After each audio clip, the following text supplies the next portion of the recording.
And again, welcome to NBC News Daily on this Friday. We start with Alex Murdaugh, sentenced to life in prison for murdering his wife and son. Yeah, the jury came back swiftly with a guilty verdict yesterday after just 3 hours of deliberation.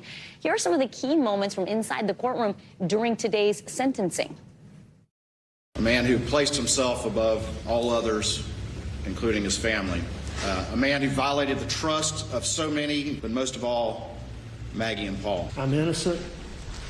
I would never hurt my wife, Maggie, and I would never hurt my son, Paul.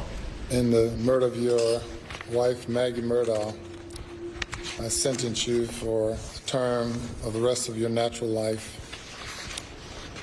For the murder of Paul Murdaugh, whom you probably love so much, I sentence you to prison for murdering him for the rest of your natural life. NBC News correspondent Catie Beck joins us now from Walterboro, South Carolina. Catie, thank you. So moments ago, we heard from the defense for the first time.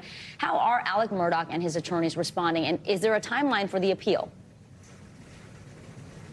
I think they had some expectation that this was coming. At least the attorneys told me that when I sat down with them earlier today, that Alex Murdaugh had sort of prepared and expected this outcome. He also knows that he's charged with 99 other financial crimes. So spending his life in prison is not a shock to him necessarily. But the thing they did say was they feel like they have very good grounds for an appeal. They say basically introducing all of this financial information, these alleged financial crimes into this trial prejudiced the jury, that basically these were charges and not convictions yet. They've argued that again and again in court, kind of setting up this appeal. Here's what they had to say about that. You don't have to believe us on our motive theory, but by then they had cast Alex as a despicable human being, and that was the reason they offered it in the first place. And we think the appellate courts will take a strong look at that. We feel like that is a very solid ground for an appeal, and we're going to pursue that. Looking back at the last. And the judge said to him yeah, the judge time and time again ruling on the side of the prosecution with those objections, but certainly noted in the court record that the defense did not want that information involved in this trial. Yeah, and Catie, we heard really more from the judge today than at any point in the trial, and he did not mince words. I mean, we really got a look at his take on this whole thing. Tell us about the sentencing earlier today and what we heard from the judge. It was powerful and emotional, and he spoke to Alex Murdaugh in a really genuine human way.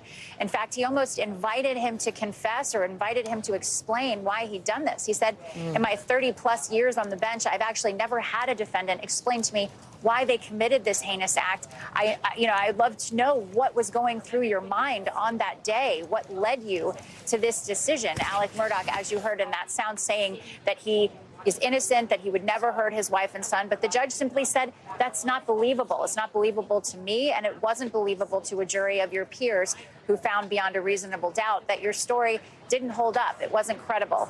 Here's some of what the judge said from the bench. The question is, when will it end? When will it end? And it's ended already for the jury because they've concluded that you continued to lie and lied throughout your testimony.